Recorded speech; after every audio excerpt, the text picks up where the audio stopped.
As the Duke of York is discovering, there's nothing like a juicy scandal involving the rich and powerful to engross a nation, writes Sandra Dick. Stone ruins, 3 stories tall and with a gaping hole down one side, are all that remain of what was once one of Scotland's most impressive estates. In its day so forbidding that it inspired Sir Walter Scott to conjure up his tale castle Dangerous, it stands on a patch of Lanarkshire land held by the Douglas family since the 13th century. The gloomy ruins just off the M74, now just a tiny shadow of what was once their very grand estate.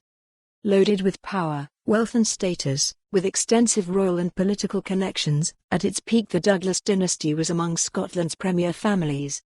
Yet 250 years ago this year, their powerful foundations would be rocked by scandalous allegations that gripped the nation and placed them at loggerheads with another of Scotland's richest and most powerful families, the Hamiltons.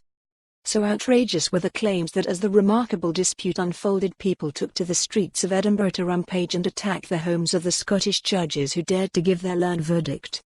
Talk of the remarkable legal quarrel involving a fake pregnancy, mounting debts and a meandering trail which led from Lanarkshire to the unlikely doors of a Parisian glassblower and rope dancer echoed through Enlightenment drawing rooms and humble homes across Europe before reaching a stunning conclusion at the House of Lords in 1796. Even then, the fallout from the scandal tainted lives and raised questions over the actions of Scotland's most prominent families. While it all played out 250 years ago, recent images of the Duke of York squirming in the face of distasteful allegations have shone a dazzling spotlight on how easily the rich and famous can find their cozy lives ruthlessly unpicked in public, dividing opinion and staining reputations.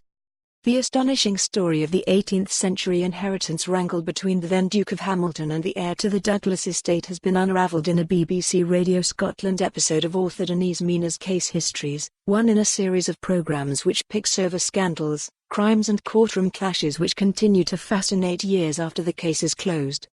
And while the squabble may have been largely forgotten today, she points out that it was an inheritance scandal cum soap opera which kept tongues wagging long after it reached what some considered to be a very unsatisfactory conclusion. There are so many elements to it, she explains. It's about the 45 uprising, pound enlightenment versus romanticism, it's very rich people attacking each other. The sums of money involved are huge. It's got it all.